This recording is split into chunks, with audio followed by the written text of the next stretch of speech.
Nonsensical and Bizarre. It's August 22nd, 2024, and these are your headlines.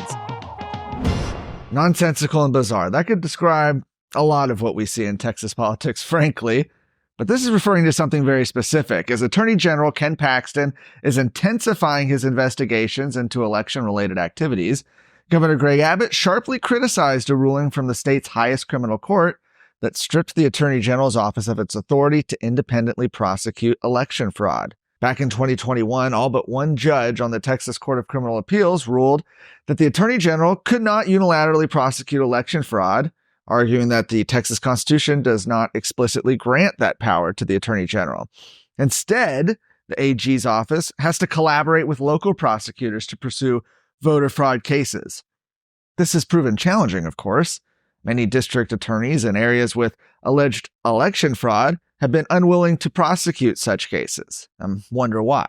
Now, the court's decision had significant political repercussions. All three incumbents up for re-election at the Court of Criminal Appeals were defeated in the Republican primary after Paxton endorsed their challengers, with the ruling playing a crucial role in the outcome. And while the governor did not endorse candidates in those races, he expressed his dismay with the court's decision during an interview with Chris Salcedo today, citing his experience as a former attorney general.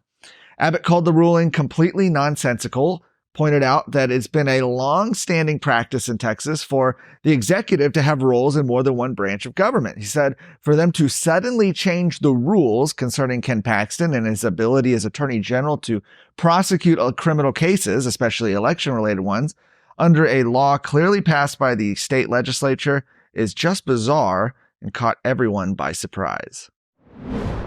Amid an investigation into non-citizens being registered to vote outside the agency's offices around the state, the director of the Texas Department of Public Safety, DPS, told his staff last night he was temporarily prohibiting such activities. Now, sources inside DPS told Texas Scorecard that Steve McGraw's brief note came in the wake of an investigation being launched by Attorney General Ken Paxton. One source, who asked not to be identified because they're not authorized to speak to the media, said that DPS management had tacitly allowed several groups to engage in such activities despite voter registration being intertwined with applying for or renewing a driver's license under a 1993 federal law. So if you can go and get registered to vote inside the driver's license when you're getting your driver's license, why do we need external groups outside the DPS offices signing people up? Who are they signing up? These are the questions. Sent to an email list inside the DPS, his two-sentence order is as follows. It says, due to an ongoing investigation by the Office of Attorney General into potential unauthorized use of DPS property for non-citizen voter registration, all organizations are temporarily prohibited from operating on DPS property. Any gatherings will require approval from the director's office until further notice. Another DPS source said the director was angry that Paxton's office was investigating the matter and had publicly announced it yesterday.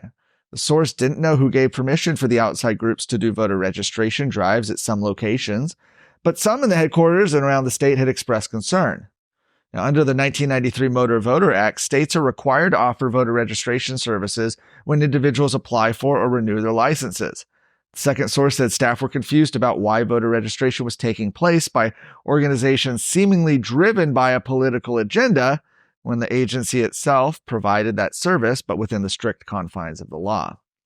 Paxton said his office had conducted undercover operations to ascertain the extent of nonprofit organizations registering non-citizens to vote outside DPS offices. America is at a crossroads. Now, more than ever, Texas must step up and lead the country. We don't have time to mess around. The only way to save America is with a strong Texas. You and I know this, but so do the enemies of life and liberty. Therefore, you and I have no choice but to stand up and fight. I'm Sarah Gonzalez, and to the enemies of liberty, I say, come and take it.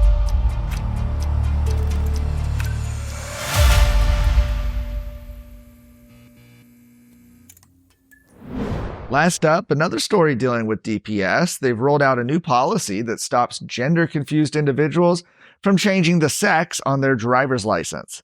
Now, previously, an archived version of the Department of Public Safety license website showed that Such individuals could change the sex listed on their driver's license by bringing an original certified court order or an amended birth certificate, which you can get in any leftist-run part of the state, verifying the change.